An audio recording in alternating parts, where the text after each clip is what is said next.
Subscribe करें हमारे YouTube channel education study classes को और बेल आइकन को अवश्य दबाएं ताकि हम जब वीडियो अपलोड करें तो नोटिफिकेशन सबसे पहले आपको मिले। चलिए दोस्तों, आज हम फिजिक्स में तरंग से संबंधित कुछ प्रश्नों को देखेंगे। तो चलिए वीडियो को स्टार्ट करते हैं। और जो हमारे पिछले वाले वीडियो को नहीं देखे हैं तो आई बटन पर क्लिक करके देख लेंगे। तो चलिए पहला क्वेश्चन देखते हैं। पहला क्वेश्चन है, ध्वनि ऊर्जा विद्युत ऊर्जा में परिवर्तन किया जाता है। दोस्तों आपको बताना है कि ध्वनि ऊर्जा को विद्युत ऊर्जा में किसके द्वारा परिवर्तन किया जाता है। तो इसका सही आंसर हो जाएगा ऑप्शन नंबर ए, माइक्रोफोन द्वारा। चलिए 2 नंबर क्वेश्चन देखते हैं। 2 नंबर क्वेश्चन है कि वोल्टोमीटर का प्रयोग किससे मापने में किया जाता है। दोस्तों आपको बताना है कि वोल्टोमीटर का प्रयोग किसे मापने के लिए किया जाता है। ऑप्शन ए में दिया है आवृत्ति, और बी में दिया है तापमान, और सी में दिया है वेग, और डी में दिया है तरंगदैर्घ्य। तो इसका सही आंसर हो जाएगा ऑप्शन नंबर बी, तापमान। चलिए 3 नंबर क्वेश्चन देखते हैं। 3 नंबर क्वेश्चन है, सूर्य की किरणें किस प्रक्रिया द्वारा पृथ्वी पर पहुंचती है। दोस्तों आपको बताना है कि सूर्य की किरणें जो है पृथ्वी पर किस प्रक्रिया द्वारा पहुंचती है। ऑप्शन ए में दिया है विकिरण, और बी में दिया है चालन, और सी में दिया है संवहन, और डी में दिया है विसरण। तो इसका सही आंसर हो जाएगा ऑप्शन नंबर ए, विकिरण। चलिए 4 नंबर क्वेश्चन देखते हैं। 4 नंबर क्वेश्चन है कि एक्सरे किरणें की खोज किसने की थी। दोस्तों आपको बताना है कि एक्सरे किरणें की खोज किसने की थी। ऑप्शन ए में दिया है बेकेरेल, और बी में दिया है रोएंटजान, और सी में दिया है मैरी क्यूरी, और डी में दिया है वान लू। तो इसका सही आंसर हो जाएगा ऑप्शन नंबर बी, रोएंटजान। चलिए अगला नंबर क्वेश्चन देखते हैं। अगला नंबर क्वेश्चन है कि हर्ट्ज क्या मापने की यूनिट है। दोस्तों आपको बताना है कि हर्ट्ज क्या नापने की यूनिट है। तो इसका सही आंसर हो जाएगा ऑप्शन नंबर ए, तरंग की आवृत्ति। दोस्तों यदि आपको पूछ दे कि हर्ट्ज क्या मापने की इकाई है तो इसका सही आंसर हो जाएगा तरंग की आवृत्ति।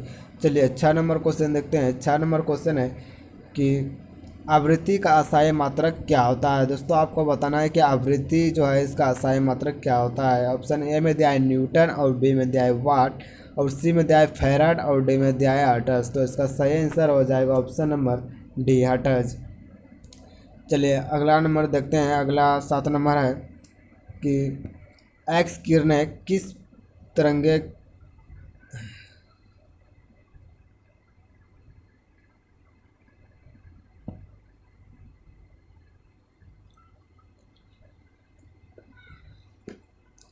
एक्स किरणें किस प्रकार की तरंगे है। दोस्तों आपको बताना है कि एक्स किरणें किस प्रकार की तरंगे है। ऑप्शन ए में दिया है तरंगदैर्घ्य, और बी में दिया है अनुप्रस्थ, और सी में दिया है विद्युत चुम्बकीय, और डी में दिया है प्रत्यास्थ। तो इसका सही आंसर हो जाएगा ऑप्शन नंबर सी, विद्युत चुम्बकीय। चलिए 8 नंबर क्वेश्चन देखते हैं। 8 नंबर क्वेश्चन है कि ध्वनि प्रदूषण स्तर की यूनिट क्या है। दोस्तों आपको बताना है कि ध्वनि प्रदूषण जो है उसकी यूनिट क्या है। ऑप्शन ए में दिया है डेसिबल, और बी में दिया है डेसिमल, और सी में दिया है पीपीएम, और डी में दिया है उपयुक्त में से कोई नहीं। तो इसका सही आंसर हो जाएगा ऑप्शन नंबर ए, डेसिबल। चलिए 9 नंबर क्वेश्चन देखते हैं। 9 नंबर क्वेश्चन है कि भूकंप की तीव्रता मापने के लिए किस पैमाने का प्रयोग किया जाता है। दोस्तों आपको बताना है कि भूकंप की तीव्रता जो मापी जाती है उसमें किस यंत्र का उपयोग किया जाता है। ऑप्शन ए में दिया है रेक्टर पैमाने, और बी में दिया है मैट्रिक पैमाने, और सी में दिया है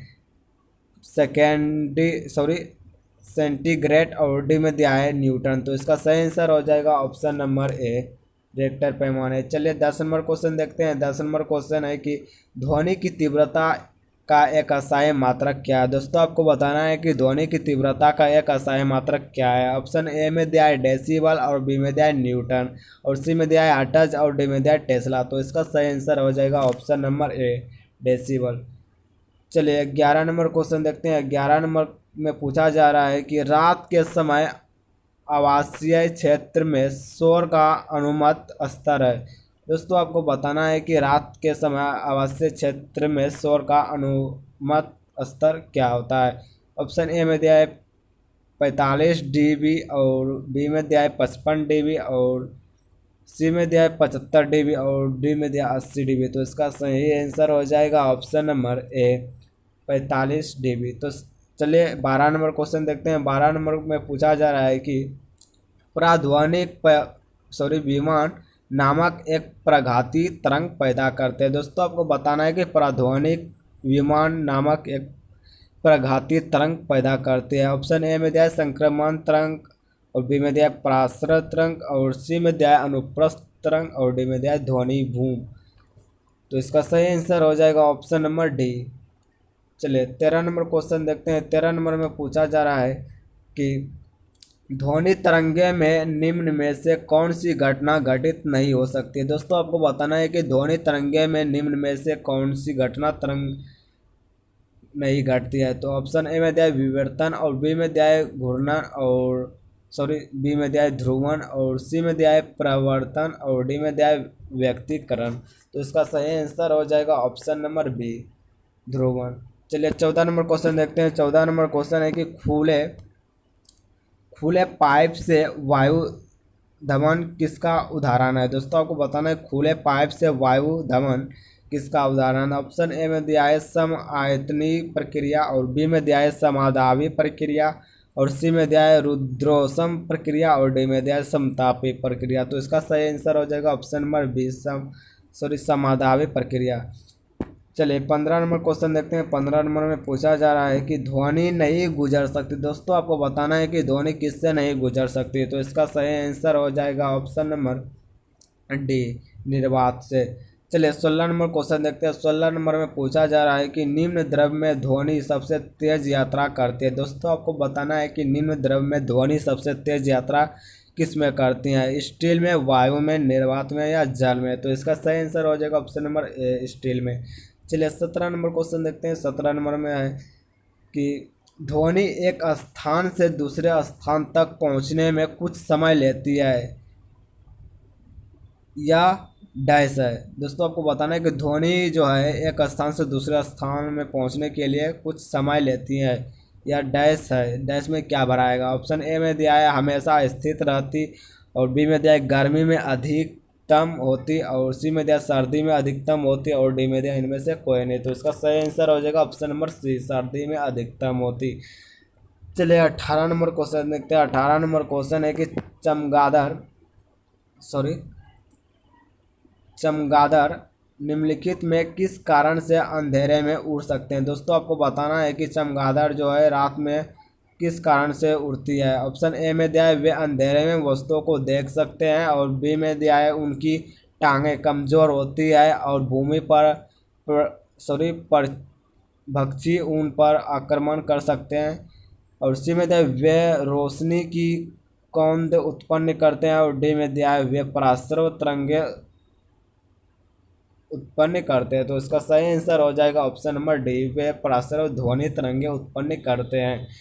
चलिए 19 नंबर क्वेश्चन देखते हैं। 19 नंबर क्वेश्चन है कि एक पिंड तभी ध्वनि उत्पन्न करता है जब, ऑप्शन ए में दिया है इस्पात से बना हो, और बी में दिया है खोखली लकड़ी, और सी में दिया है तार से बना हो, और डी में दिया है कंपन करता हो। तो इसका सही आंसर क्या हो जाएगा ऑप्शन नंबर डी, कंपन करता हो। चलिए 20 नंबर क्वेश्चन देखते हैं। 20 नंबर क्वेश्चन है कि एमआरआई मिशन में निम्न में से किसका प्रयोग किया जाता है। तो दोस्तों आपको बताना है कि एमआरआई मिशन जो है इनमें किसका प्रयोग किया जाता है। ऑप्शन ए में दिया है ध्वनि तरंगे, और बी में दिया है एक्स किरणें, और सी में दिया है पराश्रय तरंगे, और डी में दिया है चुंबकीय तरंग। तो इसका सही आंसर हो जाएगा ऑप्शन नंबर डी, चुंबकीय तरंग। चलिए 21 नंबर क्वेश्चन देखते हैं। 21 नंबर को बताना है कि ब्लैक बॉडी किसके विकिरण को अवशोषित कर सकती है। ऑप्शन ए में दिया है केवल निम्न तरंग दैर्घ्य, और बी में दिया है केवल मध्यवर्ती तरंग दैर्घ्य, और सी में दिया है केवल उच्च तरंग दैर्घ्य, और डी में दिया है सभी तरंग दैर्घ्य। तो इसका सही आंसर हो जाएगा ऑप्शन नंबर डी, सभी तरंग दैर्घ्य। चलिए 22 नंबर क्वेश्चन देखते हैं। 22 नंबर में दिया है कि निम्नलिखित में से कौन सी तरंगें ध्रुवित की जा सकती है। दोस्तों आपको बताना है कि निम्नलिखित में से कौन सी तरंगें ध्रुवित की जा सकती है। ऑप्शन ए में दिया है वायु में ध्वनि तरंगे, और बी में दिया है एक धागे पर अनुदैर्घ्य तरंगे, और सी में दिया है एक धागे से अनुप्रस्थ तरंगे, और डी में दिया है प्रकाश तरंगे। तो इसका सही आंसर हो जाएगा ऑप्शन नंबर डी, प्रकाश तरंगे। चलिए 23 नंबर क्वेश्चन देखते हैं। 23 नंबर में है कि जब किसी तालाब के शांत जल में पत्थर फेंका जाता है, दोस्तों समझिएगा ध्यान से। जब किसी तालाब में शांत जल में पत्थर फेंका जाता है तो तालाब में जल के पृष्ठ पर उठने वाली लहरें होती है। ऑप्शन ए में दिया है तरंगधैर्य अनुदैर्घ्य, और बी में दिया है अनुप्रस्थ, और सी में दिया है अनुदैर्घ्य और अनुप्रस्थ दोनों, और डी में दिया है लहरें पैदा नहीं होती। तो इसका सही आंसर हो जाएगा ऑप्शन नंबर सी, अनुदैर्घ्य और अनुप्रस्थ दोनों, यानी कि ए और बी दोनों। चलिए 24 नंबर देखते हैं। 24 नंबर में दिया है कि सेकंड के पेंडुलम की काल अवधि क्या होती है। दोस्तों आपको बताना है कि सेकंड की पेंडुलम की काल अवधि क्या होती है। तो इसका सही आंसर हो जाएगा ऑप्शन नंबर ए, 2 सेकंड। चलिए 25 नंबर देखते हैं। 25 नंबर में दिया है कि किसी पिंड की उस गति को क्या कहते हैं जिसकी कुछ समय के अंतराल के बाद पुनरावृत्ति होती रहती है। तो ऑप्शन ए में दिया है आवर्धिक गति, और बी में दिया है सरल हार्मोनिक गति, और सी में दिया है अनावर्ती गति, और डी में दिया है दोलन गति। तो इसका सही आंसर हो जाएगा ऑप्शन नंबर ए, आवर्धिक गति। चलिए 26 नंबर क्वेश्चन देखते हैं। 26 नंबर में पूछा जा रहा है कि परावैंगनिक किरणें में ऊर्जा किसकी अपेक्षा अधिक होती है। दोस्तों आपको बताना है कि परावैंगनिक किरण जो उसमें ऊर्जा की अपेक्षा अधिक किसकी होती हैं। तो इसका सही आंसर हो जाएगा ऑप्शन नंबर ए, अवरक्त किरणें की। चलिए अगला नंबर क्वेश्चन देखते हैं। अगला नंबर क्वेश्चन है कि रदरफोर्ड के प्रयोग में किन विकिरणों का प्रयोग किया जाता है। तो इसका आंसर हो जाएगा अल्फा किरणों की। चलिए अगला नंबर क्वेश्चन देखते हैं। अगला नंबर क्वेश्चन है कि पदार्थ का सबसे छोटा कण कौन सा होता है। दोस्तों आपको बताना है कि पदार्थ का सबसे छोटा कण कौन सा होता है। तो इसका सही आंसर हो जाएगा परमाणु। चलिए अगला नंबर क्वेश्चन देखते हैं। अगला नंबर क्वेश्चन है कि तत्वों का प्रथम आवृत्ति वर्गीकरण किसने दिया था। दोस्तों आपको बताना है कि तत्वों का प्रथम आवृत्ति वर्गीकरण किसने दिया था। तो इसका सही आंसर हो जाएगा मेंडलीव ने। चलिए अगला नंबर क्वेश्चन देखते हैं। अगला नंबर क्वेश्चन है कि आधुनिक आवर्त सारणी पदार्थ के किस गुण पर आधारित है। दोस्तों आपको बताना है कि आधुनिक आवर्त सारणी पदार्थ के किस गुण पर आधारित है। तो इसका आंसर हो जाएगा परमाणु क्रमांक। इसका आंसर हो जाएगा परमाणु क्रमांक। चलिए अगला देखते हैं। अगला नंबर क्वेश्चन है कि आधुनिक आवर्त सारणी में आवर्त तथा वर्गों की संख्या है। दोस्तों आपको बताना है कि आधुनिक आवर्त सारणी में आवर्त तथा वर्गों की संख्या कितना होता है। तो इसका सही आंसर हो जाएगा 7 एवं 18। चलिए अगला देखते हैं। अगला है कि आवर्त सारणी में परमाणु आकार वर्ग में ऊपर से नीचे आने पर क्या होता है। तो इसका सही आंसर हो जाएगा बढ़ता है। चलिए अगला क्वेश्चन देखते हैं। अगला क्वेश्चन है वांडर वाल। दोस्तों आपको बताना है कि वांडर वाल त्रिज्या संयोजक त्रिज्या से होती है तो बड़ी होती है। क्या होती है? बड़ी होती है। चलिए अगला देखते हैं। अगला है कि एक लघु आवर्त में तत्वों की संख्या कितनी होती है। तो एक लघु आवर्त में तत्वों की संख्या 8 होती है। चलिए दोस्तों आज के क्लास से यहीं तक। अगले क्लास में हम फिर मिलते हैं। और हाँ, जो कल के वीडियो को नहीं देखे हैं आई बटन पर क्लिक करके देख लेंगे। उसमें हम गामा किरणें और एक्स किरणें और परावैंगनिक किरणें आदि किरणें के बारे में संपूर्ण जानकारी दिए हुए हैं। और हाँ, जो हमारे चैनल पर नए हैं लाइक करें और सब्सक्राइब करें और बेल आइकन को अवश्य दबाएं ताकि हम जब वीडियो अपलोड करें तो नोटिफिकेशन सबसे पहले आपको मिले।